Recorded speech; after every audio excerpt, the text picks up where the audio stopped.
You're watching Sky News, and the network understands that Andrew Gwynne is set to stand down as MP, currently MP for Gorton and Denton in the North West. Here to explain the significance, our political correspondent Amanda Acas, because Amanda, it's not just the stepping down that's significant, but potentially who might, and it's unconfirmed yet, but who might replace him.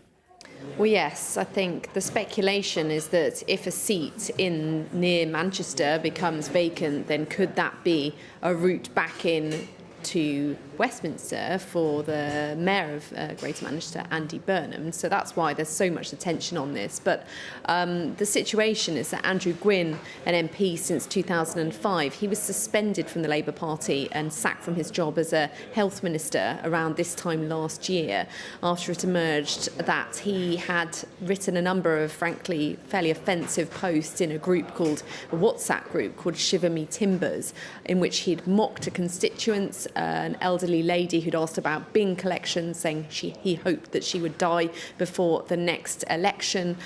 Also offensive comments about Diane Abbott, the mother of the house, of course, sharing a post about Angela Rayner that was inappropriate and describing a US psychologist as having a name that sounded too Jewish and too militant. Now, it caused an uproar when these messages were published by the Mail on Sunday, and the Prime Minister moved pretty swiftly to sack him from his job, suspend him from the Labour Party. Andrew Gwynne did apologise profusely at the time and say he accepted that the comments were badly misjudged. Now, we understand that since that time he's had some health issues. Just a couple of days ago he was posting about his experiences of mental ill health and depression, and we understand that he has received an offer to effectively retire as an MP step down as an MP on medical grounds, and has been offered what I'm told is a decent sum of money in order to do that. But he hasn't yet announced whether or not he's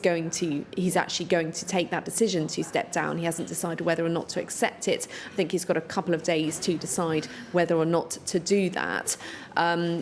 In the meantime, of course, there's this rampant speculation about Andy Burnham. Just this morning he wrote an article in the Guardian newspaper talking about the successes of Manchester and effectively how the rest of the country should be learning from how Manchester does things. So there's been a lot of speculation about him as a possible leadership rival to Sir Keir Starmer, and in particular about whether or not, if he was able to find a seat to contest in Westminster before the local elections, whether he might be in a position to challenge Sir Keir Starmer after those local elections, because the general expectation is they're going to go pretty badly for the government.